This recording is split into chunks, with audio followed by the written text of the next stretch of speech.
Bienvenidos a Esperanza Bense, donde la esperanza vence. Welcome to Esperanza Bense. Whoa! Where hope wins, where we already have a jumper to flavor our reading here. Eight of Wands, yay! Fast-moving kinetic energy. Even though Mercury has just gone retrograde, it seems like sometimes you take 2 steps back to take 3 steps forward. Sometimes when you just take a pause, renew, redo, refresh, rethink, reword, evaluate, then things can actually start to move forward with a quickness. This is fire energy, so this is like lighting the match and getting things started. However, as quickly as this energy is moving now, it can be either stalled out or stagnated. So we got to make sure that the matches that we're lighting right now have proper enough wood, right, to last over time, to keep that passion going over time, right? Nice. So inspirations, that's one of the few that I think this is the only tarot card that doesn't have anybody in it, no people. I wanted to show you guys a sticker really quick before I forget. I think we can all bear this in mind. I just saw that sitting on my desk and I'm like, you know what? That's a really good one. That's a good one. I got that from my friend Zach at Contact Modalities Expo. From his table. Now we're going to pray for the 18th of July, 2025, Venus Day. And yeah, as this Mercury retrograde unfolds, the Uranus aspect is quite alive because Mercury rules over the zodiac sign of Gemini, and Uranus is in Gemini currently. Mercury is going retrograde in the zodiac sign of Leo, which is a fire sign. So maybe we're going back to retrieve messages that should have gotten going sooner, and now they can actually, start to take hold. Or maybe we missed a couple of emails before, and now that we're going back, we're catching things. So I really like that. 8 of Wands, sparkly, clean, fire and air energy working together. What's not to love, right? Here we go.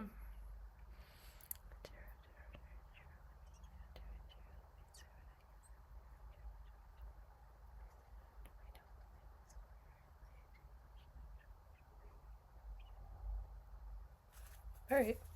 Near past, present tense, near future. Thank you for fine-tuning your free will and intuition with me. If you'd like to book a reading, links below. And you can support my channel by like, share, subscribe. I really appreciate you being here, and I love hearing back like what's going on for you. 8 of Cups reversed, Queen of Pentacles, and the Moon reversed.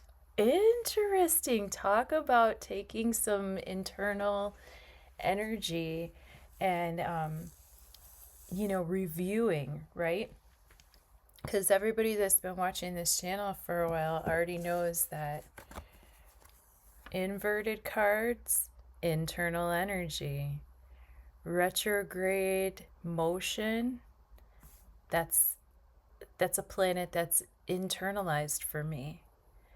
So I often express to clients, sometimes when clients come and they get a reading, they'll say something like, whoa, 2 cards, almost my whole reading is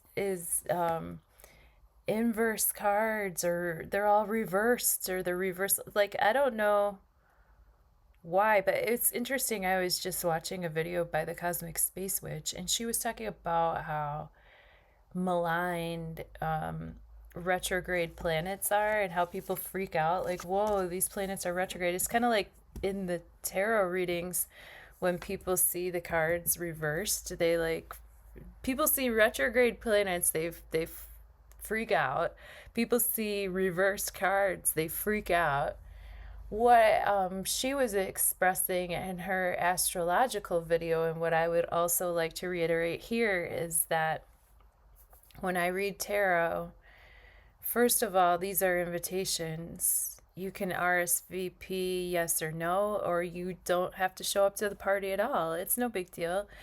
We would prefer if you'd be like our friend Josie here and show up to the party with snacks, or our friend Warlanda, who's always going to bring coffee, or Kabuki, who might bring the smokes.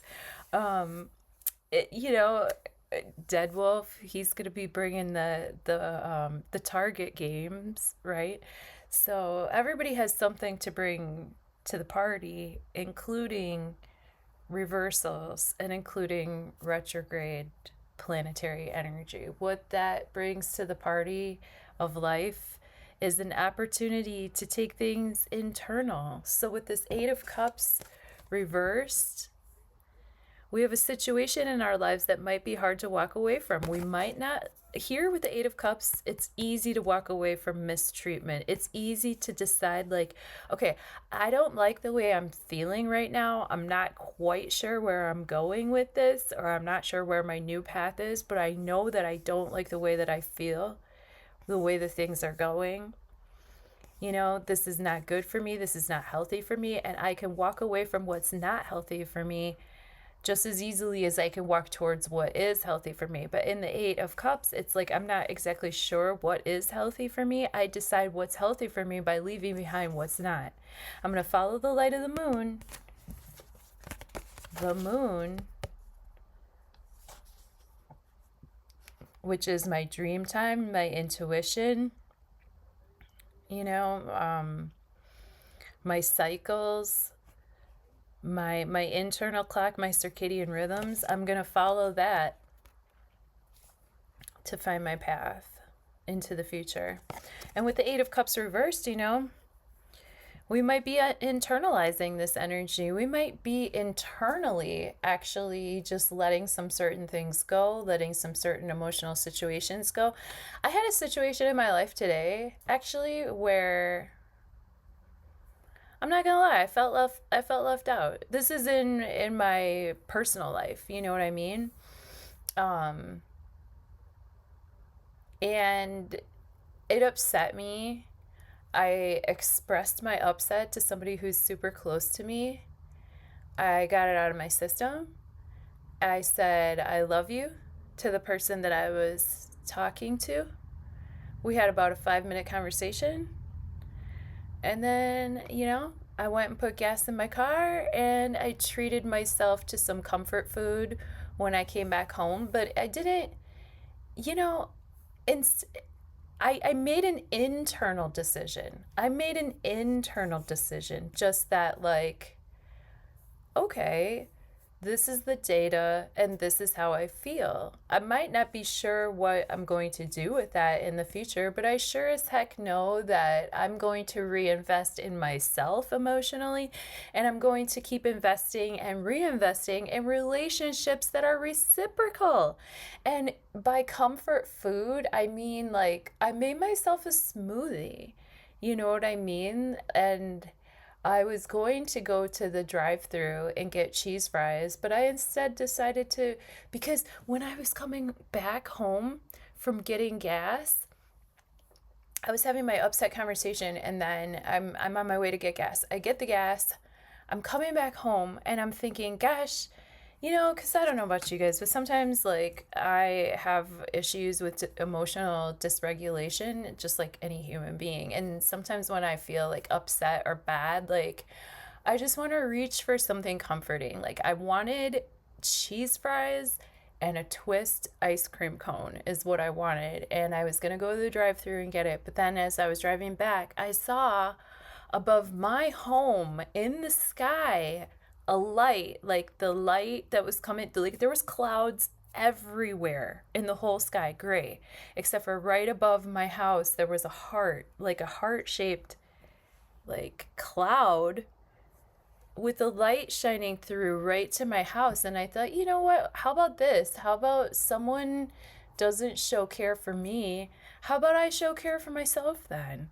And so instead of, like, degrading myself further with junk food. Well, if I'm allowing myself to let somebody else's actions make me feel some kind of way, why don't I come home and make myself a healthy smoothie? So that's what I did. I came home, I made myself a healthy smoothie. And I also had there were fries in the freezer, so I ate the fries. I didn't have cheese sauce, but it's like it was an internal decision to make a small step towards what and understand what's not for me, but to understand that that's okay. I could reinvest that energy in myself. I don't have to let it bother me. I don't have to become any type of self-destructive or anything like that. I don't have to you know, reach for anything. I can just internalize this energy. And if I don't feel like I'm receiving the care out there, then I can reinvest it in here. And that's what I did. And I became the Queen of Pentacles by doing that. I hope that you do too. Queen of Pentacles is great at taking care of her earthly self. This is earth energy. Pentacles is what seeds do we plant? What do we put inside our mouth? Like second house in astrology. Second house matters have to do with how we earn, but it also boils down to like it back in the day, astrology and tarot, these were seeds. These how we earn is what comes through our mouth. What are we consuming? How do we feed ourselves in this earthly reality? And the Queen of Pentacles is very good at that regenerative, fertile energy to where she takes care of what she has and she doesn't squander. Okay, so instead of taking her well-earned pentacle and then going and doing something unhealthy, she sits comfortably in her environment, causing things around her to become even more and more beautiful just because she's so caring and loving in the presence. You know, animals feel comfortable to come out. Do you know those people where like when they come out into the yard, the animals like come out and say hi? I'm sure that happens to a lot of you. Happens to me oftentimes where, you know, your life, like other elements of life, the rocks, the trees, the flowers, the rabbits, the gentle spirits of nature feel comfortable around her, feel comfortable around Queen of Pentacles, because Queen of Pentacles is an easy person to be around because she cares for the earth and she cares for herself. The moon reversed in the near future is absolutely us internalizing our own intuition and using our gut instincts. With the moon reversed, sometimes we don't always trust our intuition at first, and sometimes we have to dig really deep to understand that those hits that we got initially were actually the truth. Like, remember a time in your life when you initially got a hit on a person, place, or thing and you felt some kind of way? Either you stepped into a room and you felt bad juju, or you crossed a certain border energetically. Like, have you ever been walking in the woods and you just turn to the left and it just gets a little cool or cold, or you could feel different patches of energy? The moon reverse is a situation where, especially with this retrograde motion, this Mercury retrograde motion, things from the past might be coming back for review. So we're like, oh my gosh, maybe there was a time in my life where I knew I shouldn't have trusted that person, you know? And now with the moon reversed, we're getting that energy internalized to give us an opportunity to review and reflect on times in our lives when we did not allow ourselves to trust our intuition properly. But see, now in the present tense, we have this bright, fiery energy coming to purify the earth and to give us some creative inspiration on how to handle ourselves and to handle our pentacle, so that if there were any situations in the past or the present to where we did not trust our feelings or our intuition or our gut instincts or our Piscean spidey senses, if we were told that it was strange or weird, or we felt like we were being overly sensitive or hypersensitive or wrong. Well, this is an opportunity for us to look within and to understand that when we tune ourselves into the cycles of the moon, we tune ourselves into the emotional cycles of ourselves, because as an earth family, you know, the moon kind of guides the zeitgeist. So as we become more aware of that within ourselves, then we become more aware of how we can properly and healthily handle ourselves here on earth and make ourselves comfortable and make everything around us comfortable to be safe and healthy and beautiful. That's what I have for you today on this Venus day. Speaking of beautiful, this is Venus energy. If she's an actual person, she could be a Taurus, a Capricorn, a Virgo person, but let's say she has strong Venus energy since it's Venus day. I love you. Thank you so much for tuning in. I'll see you on the next one, all right? Bye.